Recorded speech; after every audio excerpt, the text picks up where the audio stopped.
what we really saw in this research is that they really feel alienated and disenfranchised from their society. These are the children who had their education, their university or their school education significantly disrupted by COVID. Do you think that it can't be ignored that we've seen this rise or this increase, this divergence between men and women? It's 1 in 3 young women put Gaza in their top 3 issues.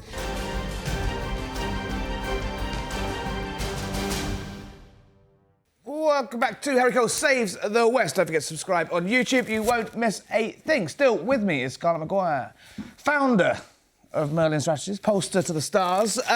Scarlett, you've written a piece in the New Statesman recently, suggesting that young women are radicalising.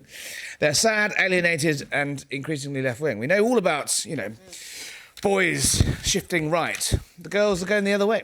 Yeah, there's a lot of discourse about angry young men and how they're driving the widening gender divide amongst young people, but I actually think it's got too much attention, not least because the fact that young men are actually not moving in great numbers, at least not in terms of voting intention, towards the populist right. So if you take the last election, a stat that's quoted ad nauseum by people is that young men were twice as likely to vote Reform as young women, and young women were twice as likely to vote Green as young men, and saying this is proof of a big gender divide. Now, that is absolutely true. What that misses out is the fact that young men were still less likely as a population as a whole to vote for Reform, are still less likely than the population as a whole to vote Reform.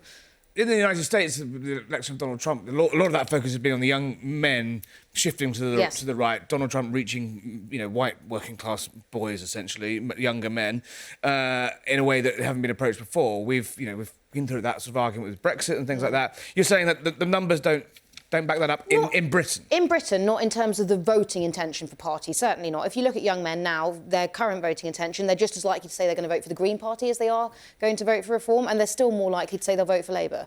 So it's not... Interesting. There is not this huge youth surge towards populist right politics in this country on the right with men. However, women tell quite a different story. Yeah. So 1 in 4 young women at the last election voted for the Green Party. Well, okay, right, you want to go for it? Yeah, but it is, that's quite astonishing. 1 in 4. So 1 in 4 of 18 to 24-year-old women would vote Green. So we heard about hot chicks for Mendami in New York, where it was college-educated liberal women who'd lived in New York for less than 2 or 3 years, basically delivered City Hall for Mendami. Are we going to see the sort of hot chicks for Zach? There is a huge surge for the Green Party amongst young women, but again, it was already being borne out. We saw it even at the last election. If you go back to the 2019 election, when Corbyn was on the ballot for Labour, a huge amount, at least 7 in 10 young women voted for Corbyn at that election. Now, obviously, you could say some of those might have been Labour voters who didn't like Corbyn, but were voting because they'd always voted Labour. But I think there was definitely a huge, that we've seen since 2015, over the last decade, we've seen women in this country moving quite dramatically towards the far left or the progressive left. Why?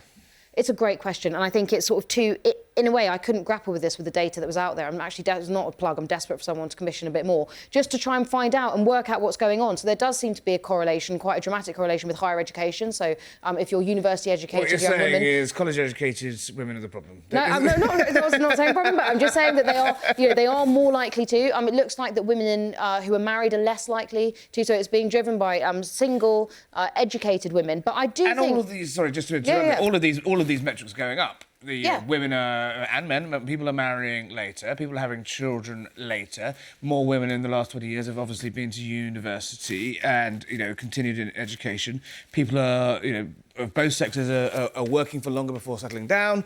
People are buying houses later. Is this just a knock-on effect for the fact that, that sort of thing, that sort of, old mantra that once you kind of grow up and pay taxes and have a mortgage and a house and a dog and some kids, you tend to tilt to the right. And the fact is that everyone's doing everything later, that it means actually...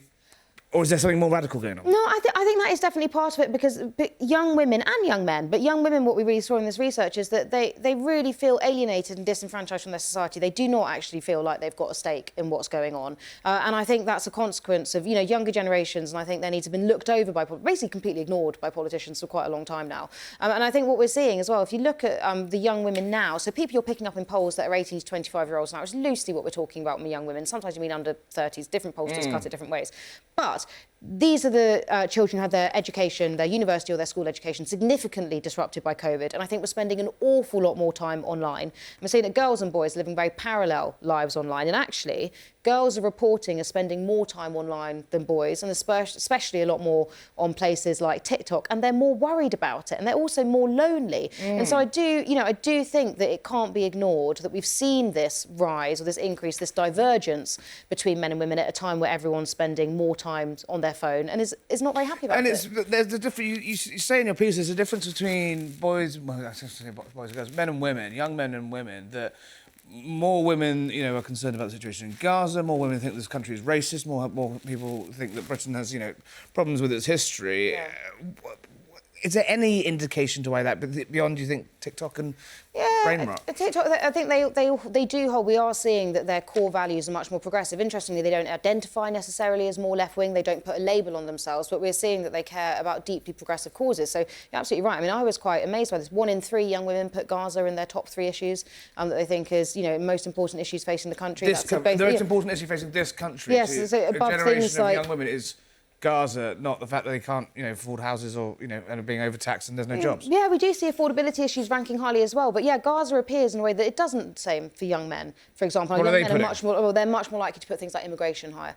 But they also put the economy and taxation. Now, women do, as I say, sort of talk about bread and butter issues like affordability and housing affordability, crucially. But it's just interesting that there's even this presence of Gaza. But I don't think anyone's got to the heart of actually why this is going on. You say pollsters and psephologists haven't got to the heart of it. Have any political parties got to it? Because Certainly obviously not. Donald Trump obviously tapped into that Yeah. sort of barren generation, barren Trump's generation. He's relentless. Is there any campaign, are the Greens tapping into this? The Greens are tapping into it. I'm not sure how much they're actively targeting it, apart from the fact that they are very good on social media, that we saw that Zach Polanski took over the Green Party and sort of clearly changed their digital strategy and their outreach to voters. But no, I don't think any party has properly grappled with this, and I certainly don't think the Labour Party has. I think this sort of cohort of women was someone that the Labour Party took for granted, and I think is still taken for granted. I think there's this general sense that when it comes to the next election, these women will swing back to fight off the threat of Nigel Farage. They are looking so cross with how things currently are that I'm just not sure that's true. So in 2029 we wake up, the Labour Party have lost the election. This could have been one of the reasons. It could be one of the reasons why. Scarlett Maguire, come back when that happens. You called it first.